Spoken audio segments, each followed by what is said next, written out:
Some TV shows take 3 or 4 episodes to get good, but we don't have time for that today. We're talking about 10 incredible miniseries that tell a complete story in just a handful of episodes. Let's start things in the American West back in 1857 with one of the best Western series of recent years. It's American Primeval, the Netflix miniseries about a mother and son who attempt to cross a violent and lawless frontier with the help of a hardened guide. Where are you taking us? You don't listen. Oh, I listen. I just don't trust you. American Primeval is not a romanticized Western. It's brutal, dirty, and pretty bleak. The world is extremely dangerous with problems coming from every angle. With only 6 episodes, there's very little wasted time in the series. The constant feeling that something could go wrong at any moment makes it very easy to keep watching. Check it out if you enjoy gritty survival stories, violent Westerns, or shows like 1883. Then switching up lanes quite a bit, we're going to take a look at an Apple TV Plus murder mystery / legal drama called Defending Jacob. It stars Chris Evans as an assistant district attorney whose 14-year-old son becomes the prime suspect in the murder of a classmate. Defending Jacob is a very tense series built around one question: did Jacob actually do it? The show is always giving you reasons to doubt what you think you know while showing the pressure the accusation puts on his entire family. It kind of reminds me of last year's Adolescence, but with more of a murder mystery vibe. Check it out if you enjoy slow burning mysteries with plenty of twists. It's 8 episodes and on Apple TV Plus. And speaking of murder mysteries, you can find a top-notch one over on HBO Max. It's called Mare of Easttown, and it's about a small-town Pennsylvania detective investigating the murder of a teenage girl while dealing with her own complicated life. I can feel it. This expectation from people to be something I don't think I'm good enough to be. Mare of Easttown is primarily addictive because of the mystery at its center, but it also has a great sense of place, building up the town and the people living there. Everyone seems to know everyone, and almost everyone has something they're hiding. The deeper she digs, the more potential suspects emerge. It's a dark and gritty series, but there's also plenty of humor and humanity. Kate Winslet is awesome as well. Check out this 7-episode miniseries if you enjoy small-town mysteries where the setting and characters are just as important as solving the crime.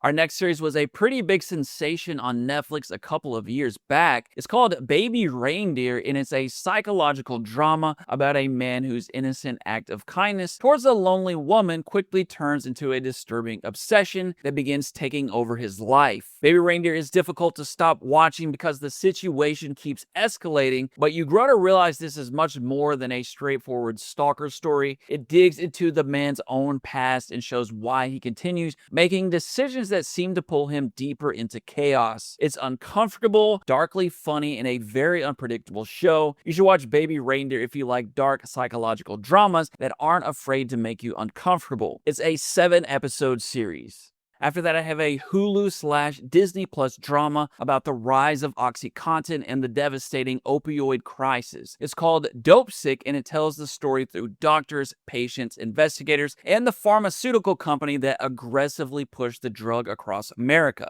Less than 1% of people get addicted to OxyContin.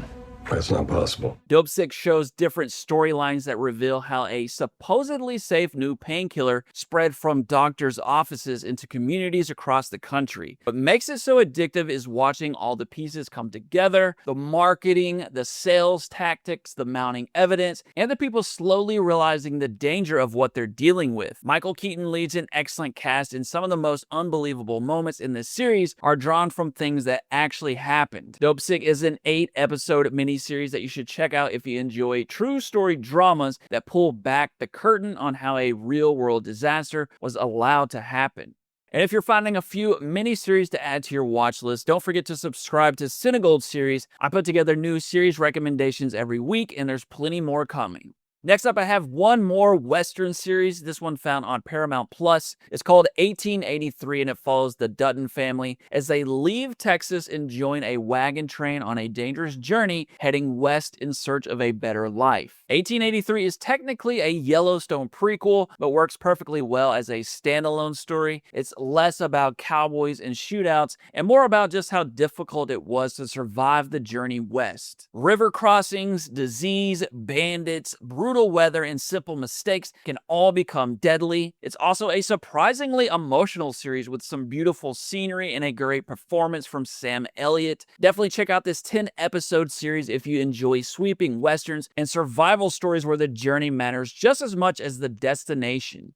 Then for one of the most addictive and incredible series on Apple TV, check out the true crime Blackbird. It's about a prisoner who is offered a deal. Transfer to a maximum security prison, get close to a suspected serial killer, and convince him to confess in exchange for his freedom. You want me to check into hell and befriend the demon?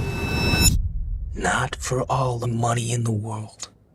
How about freedom? Blackbird is only 6 episodes and wastes very little time. It's a tense psychological battle between the two main characters as Jimmy Keene tries to gain Larry Hall's trust without revealing why he's really there. Taron Egerton is great, but Paul Walter Hauser is the standout, giving an unsettling performance that makes even the quietest conversations feel dangerous. Watch Blackbird if you like true crime dramas, prison thrillers, or tense cat and mouse stories where the conversations are just as suspenseful as action.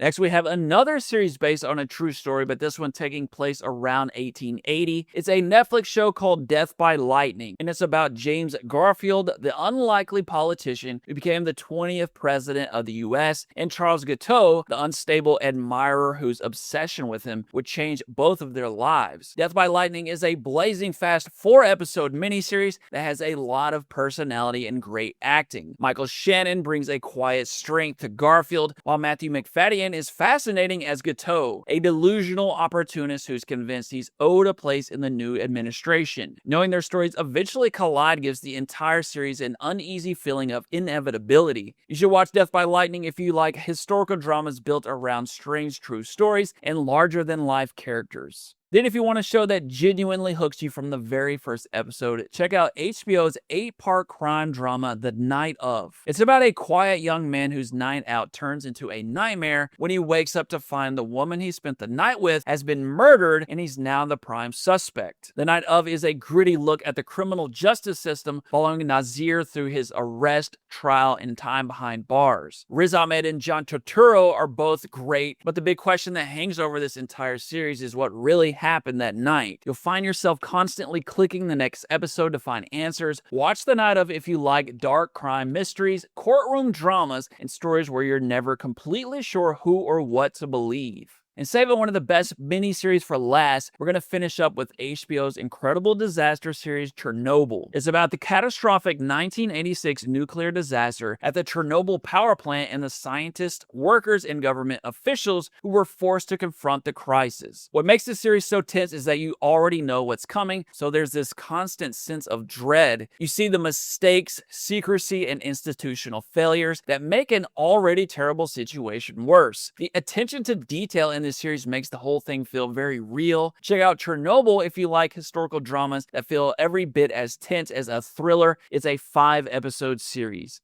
There are plenty more great miniseries I couldn't fit into this list, so if you want to see a part 2, hit the like button and let me know in the comments which ones I missed. Thanks so much for watching. I'll see you next time.